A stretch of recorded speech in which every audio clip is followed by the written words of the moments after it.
नमस्कार, मैं हूं अनुराग श्रीवास्तव और आप देख रहे हैं एमपी डायरी। आज हम आपको बताएंगे कि मध्य प्रदेश के दौरे पर आए केंद्रीय मंत्री अमित शाह ने कौन सा मुश्किल टास्क दे दिया।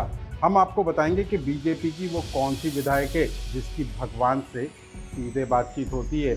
हम आपको बताएंगे कि मोहन सरकार की लाडली बहना योजना ने कैसे कांग्रेस की मुश्किलें बढ़ा दी हैं। इन सभी खबरों को जानने के लिए मेरे साथ बने रहिए।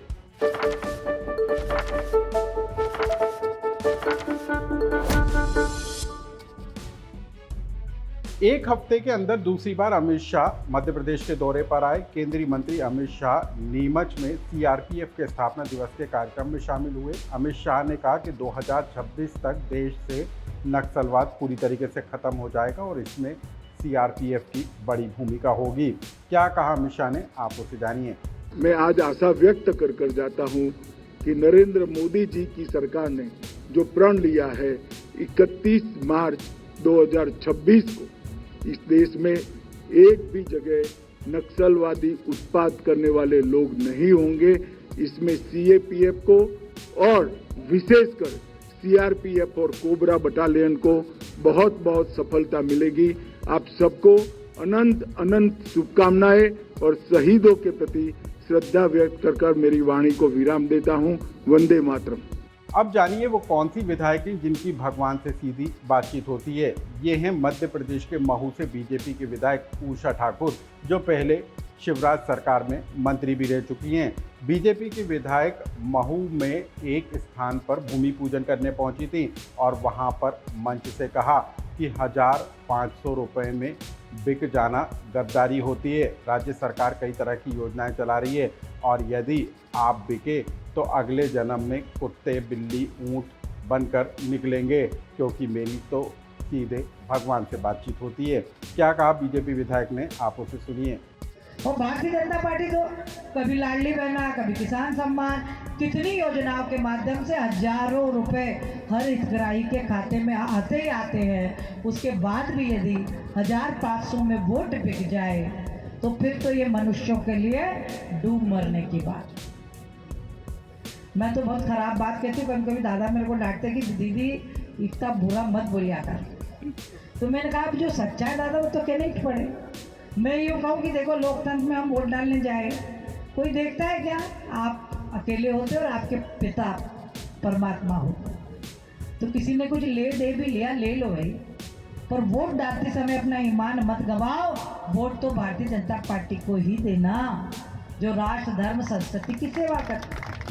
और फिर मैं कहती हूँ जिसने नहीं दी, जिसने बेईमानी करी, ये जो गिलासधारियों के पैसे लेके, साड़ी लेके, गिलास लेके, दारू लेके जो तटस्थ हुए, वो सब अपनी डायरी में लिख लेना पक्का। अगले जन्म में दिख रहे ना आपको ऊंट, भेड़, बकरी, कुत्ते, बिल्ली, जो लोकतंत्र बेचेगा वो यही बनने वाले हैं, पक्का लिखना। भगवान से मेरी सीधी बातचीत है, विश्वास करना मेरा। अब बात कांग्रेस पार्टी की। मध्य प्रदेश में आधी आबादी को साधने के लिए मोहन यादव सरकार लाडली बहना योजना को चला रही है और हर महीने लाडली बहना योजना के तहत राशि भी खाते में डाल रही है। लेकिन मध्य प्रदेश में अब कांग्रेस पार्टी अपने संगठन को मजबूत करने के लिए जिला जिला, गांव-गांव दौरा करती हुई नजर आ रही है और इसी के तहत प्रदेश कांग्रेस अध्यक्ष जीतू पटवारी और प्रदेश प्रभारी हरीश चौधरी बुंदेलखंड के दौरे पर निकले हैं। और आज ये नेता ओरछा में राम राजा के दरबार में हाजिरी लगाने के बाद कार्यकर्ता सम्मेलन में पहुंचे। लेकिन कार्यकर्ता सम्मेलन में जीतू पटवारी वहां पर मौजूद कार्यकर्ताओं की संख्या को देखकर चौंक गए। दरअसल मंच पर सिर्फ 4 महिलाएं मौजूद थी, जबकि सामने से कोई भी महिला कार्यकर्ता मौजूद नहीं थी। सबके सब पुरुष कार्यकर्ता थे। और उसके बाद जीतू पटवारी मंच से ही कहते हुए नजर आए कि हम सिया राम की बात करते हैं, और सिया तो नज़र ही नहीं आ रही। यानी कि जीतू पटवारी को लाडली बहना नज़र नहीं आई। क्या कहा मंच से जीतू पटवारी ने, आप उसे भी जानिए। बस ये थोड़े शायद धीमी आवाज है। सब एक बार राम राम की कि आगे मैंने राम राम किया, आपने तो इसका जवाब दो। राम राम साहब, ये जो पीछे खड़े हैं पूरी लाइन से, आप फिर से भैया राम राम साहब आप सबको। मंच पर विराजित है। हाँ, ये बात बिल्कुल सही है। जय श्री राम ने बोला, इसलिए आते तो नाराज। ये कांग्रेस पार्टी भगवान राम, भारतवर्ष के विचार, परंपरा, हमारे पूर्वजों ने जो हमें सिखाया वो सिर्फ राम राम नहीं सिखाया, जय सिया राम सिखाया, क्योंकि सिया के साथ ही राम अच्छा लगता है। सही है गलत? पर सर मेरी एक शिकायत है कि हम जब यहाँ सारे राम तो इकट्ठे हो गए, हमारी बहनें सिर्फ 4 है 5 है, तो फिर सिया राम की जब बात करेंगे तो लोकतंत्र में तो दोनों के वोट की बराबर ताकत है, बहन की भी और भाई की भी। सही है गलत?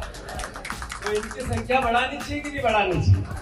अरे बोल के बताओ, बढ़ानी चाहिए कि नहीं? तो मैं आग्रह करता हूँ कि इसका विचार पवित्र है, इसलिए सिया राम को भी, सिया को भी राम के साथ हम सब परिवार के लोग कांग्रेस पार्टी से जुड़े, इसका भी विचार हम सब करें। एमपी डायरी के जरिए हम आपको बताते हैं कि मध्य प्रदेश की वो तमाम बड़ी खबरें, वो हलचल और उसके पीछे की कहानी जो आपके लिए जानना बेहद ज़रूरी है। आज की एमपी डायरी से आपको क्या लगा, क्या आपका सुझाव और कमेंट है, हमें कमेंट बॉक्स में लिखकर ज़रूर बताएं।